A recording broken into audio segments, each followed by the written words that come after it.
আগেই আমাদের এখানে আচমকাই একটা প্রচণ্ড ঝড় বৃষ্টি হয়ে গেল। ঝড়ের দাপটে আমাদের বাড়ির কাজটা দেখো কেমন মাঝপথেই আটকে গেল। আর এদিকে চারিদিকে যে গর্তগুলো খোঁড়া হয়েছিল, প্রত্যেকটা গর্তই একদম জলে থই থই করছে।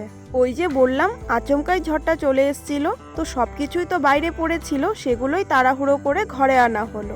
আর এইদিকে দেখো প্রকৃতির কি অদ্ভুত খেলা, যেখানে একটু আগেই কালো ঘন মেঘ করে ঝড় নেমেছিল, আর সেখানেই এখন সেই মেঘ কেটে গিয়ে সুন্দর রৌদ্র উঠেছে। এইদিকে কোনো রকম ঝড়টা থামতে না থামতেই সোজা চলে গেলাম আম গাছের নিচে। আর গিয়ে তো দেখি গাছের নিচে আম পুরো ছড়িয়ে ছিটিয়ে একাকার কাণ্ড।